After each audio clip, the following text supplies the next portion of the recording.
درود دوستان گلم، سابرینا هستم. به کانال یوتیوب ما خوش آمدین. استرو سابرینا. بازم یک انرژی خوانی جدید داریم در مورد درباره کس که شما فکر میکنین احساسات او درباره شما چی است. همین لحظه او درباره شما چی فکر میکنه.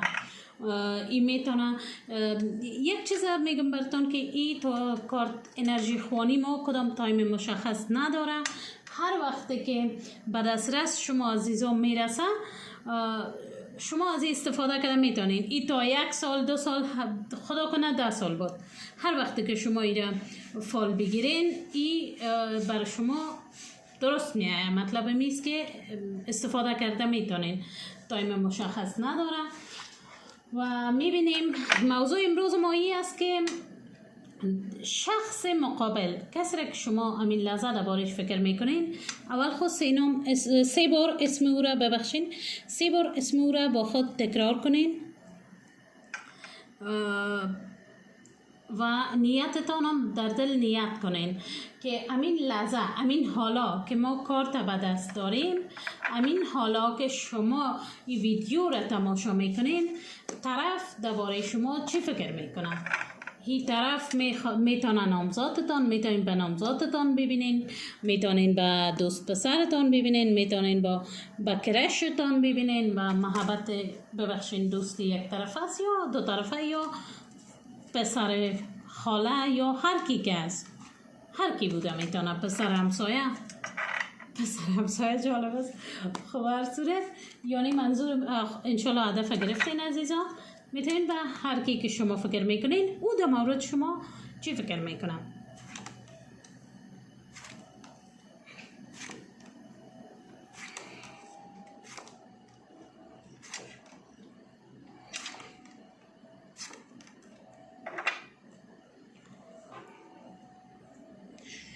عزیزان دلم، دوستای گلم، قسمه که اینجا من میبینم در مورد کس که شما فکر میکنین، این قبل از شما کدام شکستی عشقی خورده، یک بار ناکام شده یا امکان داره که با شما اگه این نامزادتان است یک بار رابطه تان مطلب پیش از نامزادی که فامیل منع کرده باشه که به این نمیتیم، باز دوباره این رشته صورت گرفته، شاید با خود شما یک بار نشده باشه باز دوباره شده.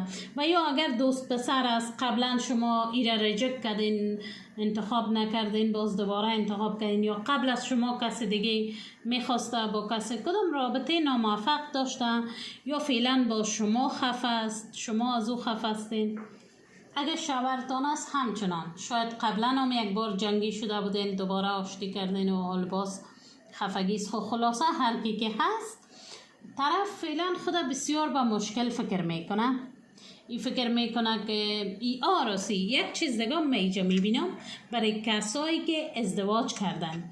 این شاید کسی هم بوده میتونه که شما آرسی کردین 6 ماه 8 ماه یا 7 سال از عرسیتان 7 سال فکر نکنم 1.5 سال 9 ماه قدر از ازدواجتان میشه و شما شاید خفه شدین، سر چیز جمع کردین و خانه مادرتان رفتین یا که این گونه بوده میتونه.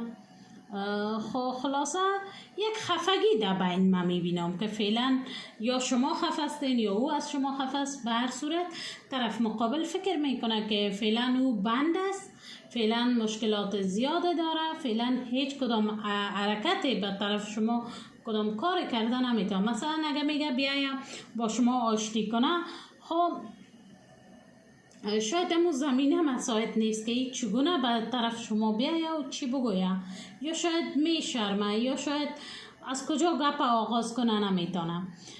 خلاصه همین لحظه خیلی درباره شما فکر میکنه، اما فکر میکنه که باید طرف شما یک قدم برداره. اگه دوست پسرتان است یکی خب میخواه با دستگل بیایه و مزرعت بخواه، یک گفت به شما یک توفیه بگیره بیاره و مزرعت بخواه، با شما یک احساس آرامش بسیار خوب داره. ببخشین وقتی شما کنارش می باشین، اگه دوست دختر دوست پسر هستین یا نامزاد هستین، یک آرامش داره که گویا تمام دنیا عزیز. ات فکر میکنه دیگه هیچ ارمان به دنیا ندارم و تمام آرامش و لذت دنیا را میبره و اما تو یک احساس انرژی مثبت و یک آرامش درونی حاصل میکنه وقتی شما در کنارش میباشین.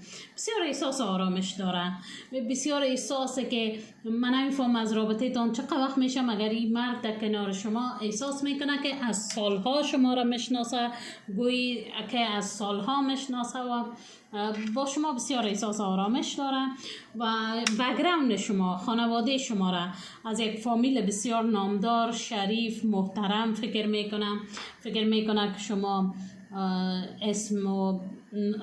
اسم بسیار خوب داره. خانواده تان یک فامیل بسیار محترم، نامدار، از یک فامیل بسیار خوب هستین و خودتان یک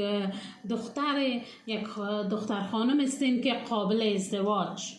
شما شاید دارایش هم نمی کنین و یک زیبایی خاص شما را یک پری چهره می بینم. شاید رنگتان سفید است، قد میانه دارین، زیادترتان رنگتان هم سفید است، شیپ رویتان گرد است، بسیار پری چهره، بسیار چهرگک نازک و چه قسم برتان بگویم معصوم، چهره معصوم و نازک و ظریف دارین و بسیار بدون آرایش شما یک مقبولی خاص به خود دارین. این هم یک جوان مقبول خوشنماست، کمرباریک، فکر میکنم خودش گندمی تر است، لاغر است، صورت باریک داره، ریش برود خودم تراش میکنم دیگه. یکی خوی شما را خیلی اندامتان، خودتان، زیباییتان بسیار از دیدن شما احساساتی میشه و بسیار احساسای پیدا میشه برش، یگان فکرهایی که مطلب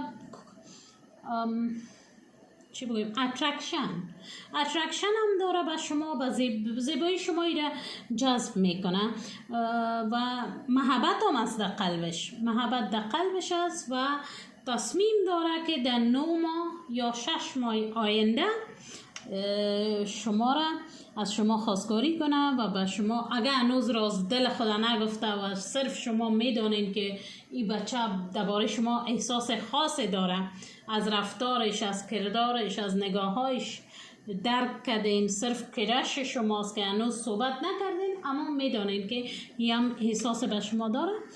خب اگر این گونه است خودمی 6 ماه یا 9 ماه یا 6 هفته یا 9 هفته تایم مشخص من به هیچ کس نمیگم هیچ وقت، این انسان طرف شما میایه و به شما احساس خدا میگن این امی لحظه امی پلانا را داره. خب پلانش است که در یک مدت 6 روز یا 9 روز بیای به شما بگویه و اگر شما در رابطه هستین، خفه هستین، میخواه اول از شما دلجویی کنه و آینده 6 ماه یا 9 ماه بعد از شما خواستگاری کنه، اجازه بگیره و بپرسه که چگونه میتونیم فامیلا را در جریان بگذاریم. امکان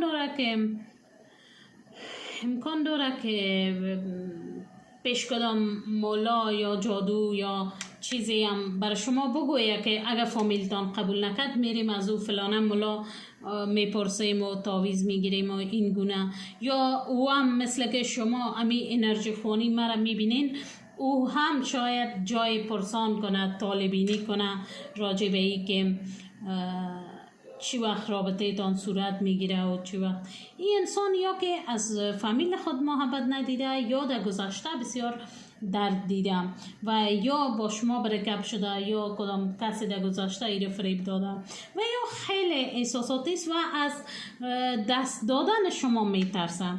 این میترسه که شما را از دست نده، این میترسه که شما فامیلتان شما رو به کس دیگه نده، این هم بوده میتونه. خلاصه فعلا درباره شما احساس شمیست که امین لحظه امین حالا کار کردن نمیتونه، همون چند مدت بعد میخواد طرف شما بیایه.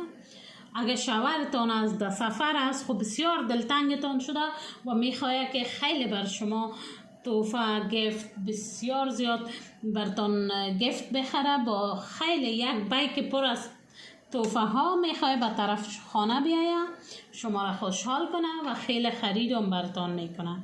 بسیار دق شدم. اگه خانم تازه ازدواج کردگی که خانه مادرتان رفتین، خواهی تصمیم داره که طرف شما بیاید، از شما دلجویی کنه، معذرت بخواه، یک بزرگ قوم با خود بیاره تا که شما را و فامیلتان دوباره معذرت بخواه، دلجویی کنه و پس با خود در خانه ببره. درست است؟ این بود انرژی خانه امروز. طرف مقابل دوستتان داره، اما فعلا کدام مشکل داره که تصمیمش است که یک مدت بعد باید جدیتر بگیره، رابطه را اقدام کنه، به طرف شما قدم پیش کنه و مطمئن است شما فکر کنم سنتان خیلی از این خردتر است، شما را خیلی جوان و هنوز کودک میبینه، شما خیلی جوانتر از امی همسرتان یا نامزادت یا دوست پسرتون، خیلی شما خرد هستین، جوان هستین. او هم جوان است، تو نیست، اما تفاوت سینی احساس میکنم. خب هی بود انرژی خانی امروز ما. تا برنامه بعدی انرژی خانی جدید، تا ما ویدیوی جدیدی به شما تیار میکنم و مطالبی که مهم و مفید است و ضروری است در رابطه ها در بین زوجین، ما یکی یکی به شما آماده میکنم و از این طریق چینلم به خدمت شما میرسانم. خب فارسی من چون چه قسم است دیگه گزاره کنین. خب تا ریدینگ بعدی گفتم شما رو به الله پاک میسپارم. شام بخیر، ایام به کامتان، موفق باشین دوستای عزیز. خداحافظ. نگفته نمانه که چینل مرا سابسکرایب کنین، لایک کنین و کامنت هایتان که نظر شما عزیزا بسیار ضروری است برای من. و اگر آراستی اگر کدام موضوعی پیش شما هست که میخواین راجع به او ما ببینم انرژی خوانی کنم، میتونین شما او موضوع را به ما بگوین. مثلا اگر میخواین که ایره ببینین که هر چی که مثلا میگی که راجع به اینی چیز بر من ریدینگ کو، ببخشین انرژی خوانی کو، مثلا احساسش، مثلا که امی لحظه دیدم یا اقدر ما بعد چی میشه و هر چی که است به شما بهتر معلوم چی میخواین. اگر کدام موضوع خاص دارین که راجع به او انرژی بخوانم، میتونین بر من کامنت بنویسین و من براتون میخوانم. نگفته نمونه اینجا چند حروف نام ما میبینم که شاید یا شما یا شریکتان برای کسی که فال گرفتین سر نام یک چند حروف انگلیسی میگم، امکان داره این سر نامتان وسط نامتان در اسم شما یا طرفتان از این حروف ها باشه. N E S P بسیار زیاد میبینم، F L T. اینی چند حروف است که امکان داره یا در اسم شما A ای یا در اسم شما هست در لابلای اسمتان یا به طرف مقابل. خب اگر نبودم مهم نیست، چون انرژی خوانی عمومی است، ضروری نیست که تمام امی چیزایی که من اینجا انرژی گرفتم از یک نفر باشن. شاد و موفق باشین. این بود ویدیو امروز ما. خداحافظ، وقت بخیر.